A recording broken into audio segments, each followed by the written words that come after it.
So இப்போ வந்து நம்ம என்ன பார்க்க போகிறோம் அப்படின்னா பழமொழி நானூறோட ஒரு பாடல் தான் பார்க்க போகிறோம்.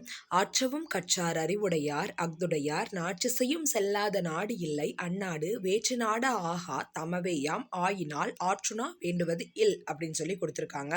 ஸோ ஆற்றுணா வேண்டுவது இல் அப்படிங்கிறது ஒரு பழமொழி.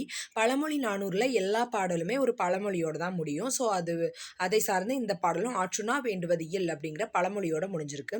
இதோட பொருள் என்ன அப்படின்னா, நிறைய நூல்களை கற்று அறிவுடையவர்களாக திகழ்பவர்கள் தாங்கள் செல்லும் 4 திசைகளிலும் உள்ள எந்த நாட்டிற்கும் செல்லலாம். அவர்கள் செல்லும் நாடுகள் அவர்களுக்கு வேற்று நாடாக தோன்றாது, தங்களுக்கு சொந்தமான நாடாகவே தோன்றும். எனவே அவர்கள் வழிப்பயணத்திற்கு தேவையான உணவு கட்டுச்சோறு கொண்டு செல்ல வேண்டிய தேவையில்லை அப்படின்னு சொல்லியிருக்காங்க. ஸோ புரியுதா? ஆற்றவும் கற்றார் அறிவுடையார் அஃதுடையார் நாற்றசையும் செல்லாத நாடு இல்லை அப்படின்னா என்னது? நிறைய நூல்களை கற்று அறிவுடையவர்களாக திகழ்பவர்கள் தாங்கள் செல்லும் 4 திசைகளிலும் உள்ள எந்த நாட்டுக்குனாலும் போகலாம். ஆனால் அவங்களுக்கு என்ன தேவையில்லை? அவர்கள் போகக்கூடிய எல்லா நாடுகளுமே அவங்களுக்கு வேற்று நாடே கிடையாது, தங்களுக்கு சொந்தமான நாடாகவே தோன்றும். எனவே அவர்கள் வழிப்பயணத்துக்கு தேவையான உணவு கட்டு சோறு கொண்டு செல்ல வேண்டியதில்லை அப்படின்னு சொல்லிட்டாங்க. ஸோ அந்நாடு வேற்று நாடு ஆகா தமவேயாம் ஆயினால் ஆற்றுணா வேண்டுவது இல். அவங்களுக்கு தேவையான உணவு வந்து அவங்க கொண்டு செல்ல வேண்டிய தேவையில்லை. அவங்க வந்து படிச்சிருக்காங்கன்ற பட்சத்தில் அவங்க போகிற எந்த நாடுமே அவங்களுடைய நாடு தான். ஸோ அவங்க வந்து அங்கேயே போய் சாப்பிட்டுக்கலாம் அப்படிங்கிற மாதிரி அழகாக ஒரு மீனிங்கோட சொல்லியிருக்காங்க. சுருக்கமாக என்ன மீனிங் சொல்லியிருக்காங்கன்னா, அறிவுள்ளவர்கள் செல்லும் இடமெல்லாம் சிறப்படைவர், அவர்களுக்கு எங்கும் வரவேற்பு உண்டு அப்படிங்கிற மீனிங்கை தான் சொல்லியிருக்காங்க. நூல் பழமொழி 400 பதினெண் கீழ்கணக்கு நூல்களில் ஒன்று. ஆசிரியர் முன்றுரையறையனார். பொருள் கற்றோருக்கு சென்ற இடமெல்லாம் சிறப்பு அப்படிங்கிற பொருளை தான் வந்து இதில் சொல்லியிருக்காங்க அப்படிங்கிறது இந்த பாடல் மூலமா நமக்கு தெரியுது. ஸோ அடுத்ததாக நம்ம என்ன பார்க்க போகிறோம் அப்படின்னா, யாதானும் நாடாமல் ஊராமல் என்னொருவன் சாந்துணையும் கல்லாதவாறு அப்படிங்கிற திருக்குறளை தான் பார்க்க போகிறோம். ஸோ இது வந்து கல்வி அதிகாரத்தில் திருக்குறளில் இடம்பெற்றிருக்கக்கூடிய 397வது குறள் அப்படின்னு சொல்லிட்டாங்க. ஸோ இதில் பொருள் என்ன கொடுத்துருக்காங்க அப்படின்னா, கற்றவனுக்கு சென்ற இடமெல்லாம் சிறப்பு, தான் சென்ற நாடெல்லாம் தன் நாடு, சென்ற ஊரெல்லாம் தன் ஊர். இது உண்மையாகவே இருக்கும்போது ஒருவன் தன் வாழ்நாள் முழுவதும் சாகும் வரை கல்வியை கற்காமல் காலம் கழிப்பது ஏன் அப்படின்னு சொல்லி கேட்டிருக்காங்க வள்ளுவர் அவர்கள். யாதுனையும் நாடாமல் ஊராமல் என்னொருவன் சாந்துணையும் கல்லாதவாறு. ஸோ வந்து படிச்சிருந்தோம் அப்படிங்கிற பட்சத்தில் எல்லா நாடும் நம்ம நாடு தான், எல்லா ஊரும் நம்ம ஊர் தான், சென்ற இடமெல்லாம் நமக்கு வந்து சிறப்பு தான். அப்படி இருக்கிற பட்சத்தில் ஒருத்தன் வந்து வாழ்நாள் முழுவதும் சாகும் வரை கல்வி அப்படிங்கிற ஒன்றை கற்காமல் காலம் கழிப்பது எதற்கு அப்படின்னு கேட்டிருக்காங்க. யாதானும் நாடு ஆம் ஊர் ஆம், கற்றவனுக்கு எந்த நாடும் சொந்த நாடு, எந்த ஊரும் சொந்த ஊர் அப்படின்னு சொல்லியிருக்காங்க. என்னொருவன் அப்படின்னா ஒருவன் ஏன், சாந்துணையும் அப்படின்னா சாகும் வரை, கல்லாதவாறு கற்காமல் காலம் கழிப்பது என்ன வகை அப்படின்னு கேட்டிருக்காங்க. ஸோ குறிப்பு, கல்வி என்பது ஒருவனுக்கு எங்கு சென்றாலும் சிறப்பையும் சொந்த ஊரில் இருப்பது போன்ற மதிப்பையும் தரும். அப்படிப்பட்ட பெருமை வாய்ந்த கல்வியை மனிதன் இறக்கும் வரை ஏன் கற்காமல் விடுகிறான் என்று வள்ளுவர் வியக்கிறார் அப்படின்னு சொல்லி இந்த குறளோட மீனிங்கை வந்து அழகாக எக்ஸ்பிளைன் பண்ணியிருக்காங்க. ஸோ இப்போ வந்து நம்ம 6th இருக்கக்கூடிய செகண்ட் டேர்மோட ஃபஸ்ட் லெசனோட மொழிப்பயிற்சி தான் பார்க்க போகிறோம். ஸோ இதுக்காண்டி தான் நம்ம இந்த குறளையும் இந்த பழமொழி 400 பாட்டையும் நம்ம வந்து எக்ஸ்பிளனேஷனோட பார்த்தோம். யாதானும் நாடாமல் ஊராமல் என்னொருவன் சாந்துணையும் கல்லாதவாறு. கல்வி ரொம்ப முக்கியத்துவம் வாய்ந்ததாக இருக்குது. ஏன்னா கற்றவனுக்கு எல்லா நாடும் தன்னோட நாடு, எல்லா ஊரும் தன்னோட ஊர். அப்படி இருக்கிற பட்சத்தில் ஏன் படிக்காமல் இருக்கீங்க லைஃப் ஃபுல்லாக அப்படின்னு இந்த குறள் வந்து நல்லா நமக்கு படிக்காதவங்களை நோக்கி கேள்வி கேட்குற மாதிரி இருக்கு. ஆற்றவும் கற்றார் அறிவுடையார் அஃதுடையார் நாற்றிசையும் செல்லாத நாடு இல்லை அந்நாடு வேற்று நாடு ஆகா தமவேயாம் ஆயினால் ஆற்றுணா வேண்டுவது இல் அப்படின்னு பழமொழி 400 வந்து சொல்லியிருக்கு. ஸோ என்ன சொல்லியிருக்காங்க, கற்றவங்களுக்கு வந்து 4 திசையில் அவங்க எங்கே போனாலும் அது அவங்களோட நாடு தான், வேறு நாடு கிடையாது. ஸோ அவங்க கட்டுசோறு கொண்டுட்டு தான் போகணுன்ற அவசியம் அவங்களுக்கு கிடையாது அப்படின்னு ஆற்றுணா வேண்டுவது இல் அப்படிங்கிற ஒரு பழமொழியோட இது வந்து பழமொழி 400ல் இடம்பெற்றிருக்கக்கூடிய குறளாக இருக்குது அப்படின்னு சொல்லிட்டாங்க. ஸோ இந்த 2 குறளும் கல்வியோட இம்பார்ட்டன்ஸ் சொல்கிறனால அவங்க வந்து இதில் கொடுத்துருக்காங்க. தொடர்களை நீட்டித்து புதிய தொடர்களை உருவாக்குக. பாடம் படித்தான் வகுப்பில் பாடம் படித்தான், தமிழ் வகுப்பில் பாடம் படித்தான், நேற்று தமிழ் வகுப்பில் பாடம் படித்தான், அவன் நேற்று தமிழ் வகுப்பில் பாடம் படித்தான். மழை பெய்தது, ஊரில் மழை பெய்தது, எங்கள் ஊரில் மழை பெய்தது, இன்று எங்கள் ஊரில் மழை பெய்தது, இன்று எங்கள் ஊரில் மழை பெய்தது. நேற்றும் இன்றும் எங்கள் ஊரில் மழை பெய்தது. இருபொருள் தரக்கூடிய சொற்களை படித்து தொடர் சொற்களாக அமையுங்கள். ஆடை தைக்க உதவுவது நூல். மூதுரை அறநூல். மாலை. மாலை இட்டு மணம் முடித்தனர். மாலையில் மணம் முடித்தனர். ஆறு. ஆற்றை கடந்து சென்றேன். 6 மணிக்கு ஆற்றை கடந்து சென்றேன். படி. நூலை படி. வீட்டுப்படியில் அமர்ந்து நூலை படித்தேன். பின்வரும் சொற்களை பயன்படுத்தி சொற்றொடர்களை உருவாக்குங்கள். ஆசிரியர், மாணவன். கவிதை, பாடம். எழுதுகிறார், எழுதுகிறான். படிக்கிறார், படிக்கின்றார். கற்பிக்கிறார், கற்பிக்கின்றான் கூட சொல்லலாம். மாணவனும் கற்பிச்சா தப்பில்ல. ஸோ இதை வச்சு மேட்ச் பண்ணி நம்ம ஒரு சென்டென்ஸாக எழுதணும். ஸோ ஆசிரியர் கவிதை எழுதுகிறார், மாணவன் கவிதை எழுதுகிறான். ஆசிரியர் பாடம் எழுதுகிறார், மாணவன் பாடம் எழுதுகிறான். ஆசிரியர் கவிதை படிக்கிறார், மாணவன் கவிதை படிக்கிறான். ஆசிரியர் கவிதை கற்பிக்கிறார், மாணவன் பாடம் படிக்கிறான். ஸோ அப்படி ஸ்டெப் பை ஸ்டெப்பாக நமக்கு ஏற்ற மாதிரி நிறைய சென்டென்ஸ் எழுதிக்கலாம். மாணவர்: வணக்கம் ஐயா. தலைமை ஆசிரியர்: வணக்கம் மதி, உனக்கு என்ன வேண்டும்? மாணவர்: எனக்கு மாற்று சான்றிதழ் வேண்டும் ஐயா. தலைமை ஆசிரியர்: எதற்காக? மாணவர்: என் தந்தை பணிமாறுதல் கிடைத்திருக்கிறது ஐயா. தலைமை ஆசிரியர்: அப்படியா? எந்த ஊருக்கு பணிமாறுதல் கிடைத்திருக்கிறது? மாணவர்: சென்னைக்கு ஐயா. அங்கு எந்த பள்ளியில் சேரப்போகிறாய்? சென்னை மாநகர பள்ளியில் சேரப்போகிறேன் ஐயா. தலைமை ஆசிரியர்: சிறப்பு. உன் அப்பாவை அழைத்து வந்திருக்கிறாயா? என் அப்பாவை அழைத்து வந்திருக்கிறேன் ஐயா.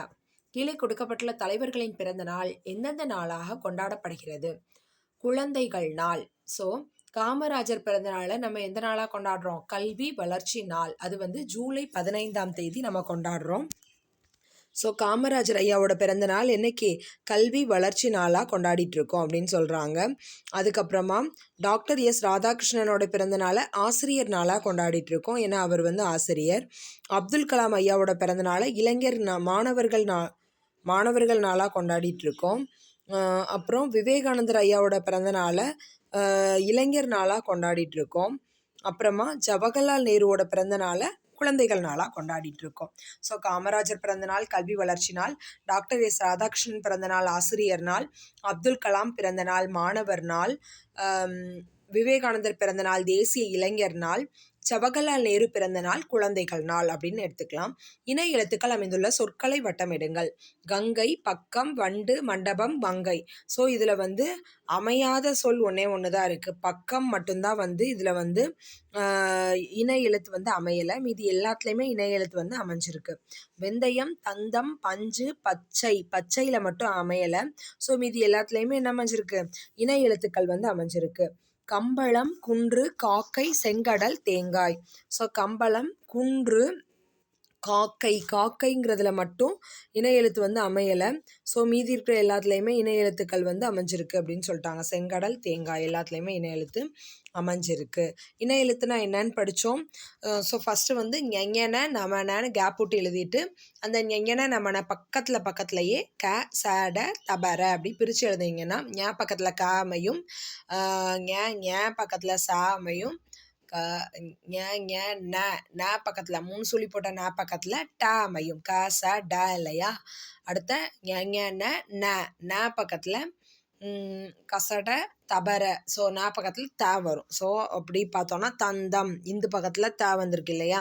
ஸோ இணை எழுத்துக்கள் வீடியோவை ரிவைஸ் பண்ணிவிட்டு இந்த எக்ஸசைஸை பாருங்கள், உங்களுக்கு புரியும்.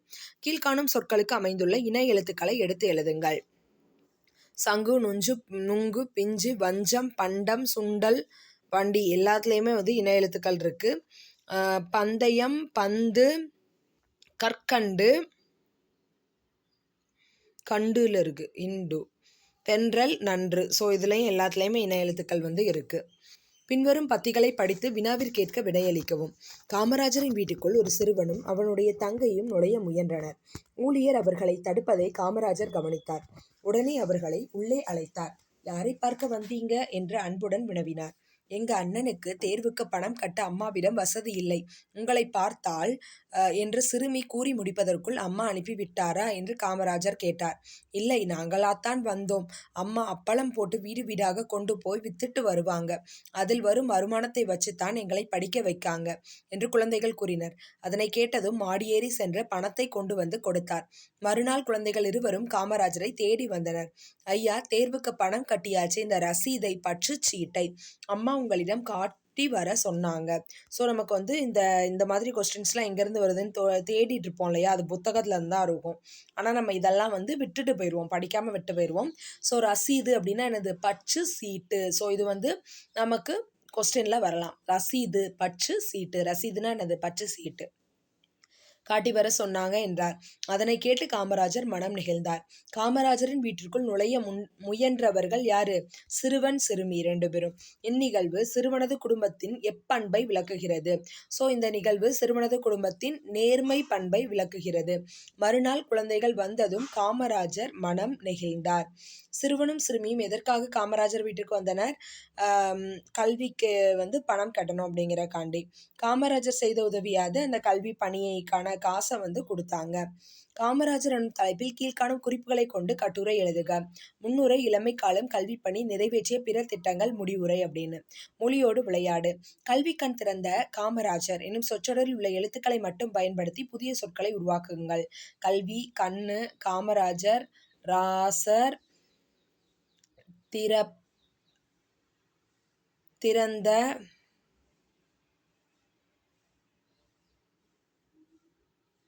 திறந்த கண்.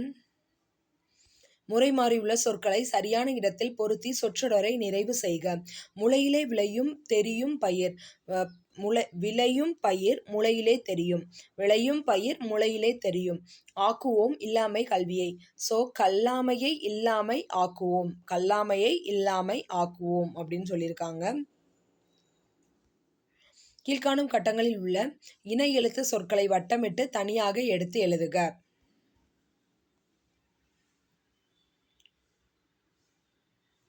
ஸோ அதை எப்படி எழுதலாம்னா, சரியான இடத்தில் பொருத்தி சொற்றொடரைன்னு, இதுதான் வந்து கரெக்டான வரிசை. சரியா?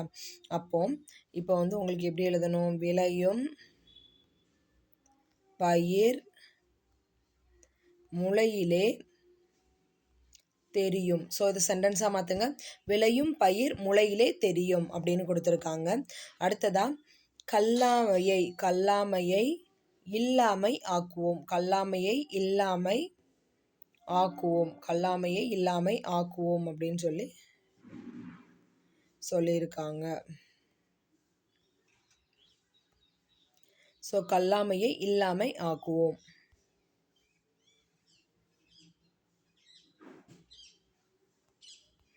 அடுத்ததா கீழ்காணும் கட்டங்களில் உள்ள இணை எழுத்து சொற்களை வட்டமிட்டு தனியாக எடுத்து எழுதுக. ஸோ இணை எழுத்து சொற்களை வட்டமிட்டு தனியாக எடுத்து எழுதணுமா? இணை எழுத்து உங்களுக்கு புரிஞ்சிருச்சு இல்லையா? ஸோ இப்போ மண்டபம் அப்படின்னா இன்னு பக்கத்தில் டே வந்திருக்கு. அடுத்தது தென்றல், ரா இன்னு பக்கத்தில் ரா வந்திருக்கு. மஞ்சள் இஞ்சு பக்கத்தில் சா வந்திருக்கு. ஸோ இந்த மாதிரி சொற்களை வந்து எடுத்து எழுத சொல்லியிருக்காங்க. மண்டபம் சொல்லலாம். ம இன் ட ப இம். அதே மாதிரி தென்றல் தே இன் ர இல் தென்றல் சொல்லலாம். அப்புறம் மஞ்சள் ம இஞ்ச் ச இல் மஞ்சள் சொல்லலாம். காமராஜர் குறித்த செய்திகள் மற்றும் புகைப்படங்களை ஒரு படத்தொகுப்புடன் உருவாக்கவும். கல்வியின் சிறப்பை உணர்ந்துள்ளேன். தொடர்ந்து கல்வி கற்பேன். கல்வியால் எனது குறிக்கோளை அடைவேன். கல்வியால் சிறந்தவர்களை என் முன்னோடிகளாக கொள்வேன். புத்தகம் படிக்கும் பழக்கத்தை ஏற்படுத்தி கொள்வேன். ஸோ இது எல்லாமே என்னுடைய பொறுப்புகள். கல்வியில் சிறப்பை உணர்ந்துள்ளேன். தொடர்ந்து கல்வி கற்பேன். கல்வியால் எனது குறிக்கோளை அடைவேன். கல்வியால் சிறந்தவர்களை என் முன்னோடிகளாக கொள்வேன். புத்தகம் படிக்கும் பழக்கத்தை ஏற்படுத்தி கொள்வேன். ஸோ கலை சொற்கள் அறிவோம். ஸோ இது ரொம்ப ரொம்ப இம்பார்ட்டன்ட் ஆனது. என்ன சொல்லியிருக்காங்க? கல்வி அப்படிங்கிறது எஜுகேஷன். இது எல்லாருக்குமே தெரியும். தெரியும். தொடக்கப்பள்ளி primary school, higher secondary school மேல்நிலை பள்ளி. ஸோ மேல்நிலை பள்ளி தான் என்ன சொல்கிறோம், ஹையர் செகண்டரி ஸ்கூல்னு சொல்கிறோம். நூலகம் லைப்ரரி. மின் படிக்கட்டு எஸ்கலேட்டர். மின் படிக்கட்டுன்னா என்னது, எஸ்கலேட்டர். மின்தூக்கி லிஃப்ட். மின்தூக்கினா என்னது, லிஃப்ட்டு தான் மின்தூக்கி. மின்தூக்கி லிஃப்ட். மின்தூக்கி லிஃப்ட். மின் அஞ்சல் இமெயில். ஸோ வந்து மின் அஞ்சல். மின் அஞ்சல் வந்து இமெயில். மின்னஞ்சல் இமெயில். குறுந்தகடு காம்பேக்ட் டிஸ்க்கு. குறுந்தகடு காம்பேக்ட் டிஸ்க்குன்னு சொல்லியிருக்காங்க. மின் நூலகம் இ லைப்ரரி. மின் நூலகம்னா என்னது, இ லைப்ரரி. மின் நூல்னா இ புக்கு. மின் நூல்னா என்னது, இ புக்கு அப்படின்னு சொல்லியிருக்காங்க. ஸோ மின் இதழ்னா இ மேகசின். மின் இதழ்னா என்னது, இ மேகசின் அப்படின்னு சொல்லியிருக்காங்க. ஸோ நம்ம இதில் வந்து ரிவைஸ் பண்ண வேண்டியது என்னன்னு பார்த்தோன்னா, கல்வி எஜுகேஷன், பிரைமரி ஸ்கூல் தொடக்கப்பள்ளி, ஹையர் செகண்டரி ஸ்கூல் மேல்நிலை பள்ளி, ஹையர் செகண்டரி ஸ்கூல் மேல்நிலை பள்ளி. செகண்டரி ஸ்கூல் அப்படின்னா அது உயர்நிலை பள்ளியாக இருக்கலாம். லைப்ரரி அப்படின்னா நூலகம். லைப்ரரி அப்படின்னா எனது நூலகம். எஸ்கலேட்டர் அப்படின்னா எனது மின்படி கட்டு. எஸ்கலேட்டர் மின்படி கட்டு. லிஃப்ட் மின் தூக்கி. இமெயில் மின் அஞ்சல். இமெயில்னா எனது மின் அஞ்சல். காம்பேக்ட் டிஸ்க் மின் இல்லை குறுந்தகடு. காம்பேக்ட் டிஸ்க்னா எனது குறுந்தகடு. இ லைப்ரரி மின் நூலகம். இ லைப்ரரினா எனது மின் நூலகம். இ புக்னா எனது மின் நூல். இ மேகசின் அப்படின்னா மின் இதழ்கள். ஔவையார் என்ற பெயரில் பலர் இருந்திருக்கின்றனர் என்ற செய்தியை இணையத்தில் தேடுக. கல்வியின் சிறப்பை குறித்துள்ள கல்வியாளர் சிலரின் பெயர்களை இணையத்தில் தேடி பட்டியலிடுக. ஸோ கல்வியின் சிறப்பை பறித்து கூறியுள்ள கல்வியாளருடைய பெயர்கள். கல்வியால் உயர்ந்தோர் பெயர்களை இணையத்தில் தேடி பட்டியலிடுக. அண்ணல் அம்பேத்கர், மேலே லெசனில் பார்த்தோம் இல்லையா, நூலகத்தால் உயர்ந்தவங்க. அண்ணல் அம்பேத்கர், நேரு, கார்ல் மார்க்ஸ். கல்வியின் சிறப்பினை கூறு மேற்கோள்களை இணையத்தில் தேடி பயில்க. உலக புகழ்பெற்ற புத்தக திருவிழாக்கள் குறித்து இணையத்தில் தேடி படிக்க அப்படின்னு சொல்லி நமக்கு வந்து லெசனை முடிச்சிட்டாங்க. ஸோ இப்போ வந்து படித்து வாழ்க்கையில் உயர்ந்தவங்க யாரெல்லாம் அப்படின்னு ஒரு பாக்ஸ் கொடுத்துருக்காங்க. அறிஞர் அண்ணா, ஜவஹர்லால் நேரு, அண்ணல் அம்பேத்கர், கார்ல் மார்க்ஸ். ஸோ அறிஞர் அண்ணா தான் நான் வந்து விட்டுட்டேன். ஸோ வந்து எப்போவுமே ரிவைஸ் பண்ணிகிட்டே இருங்க ஃப்ரெண்ட்ஸ். தேங்க்யூ.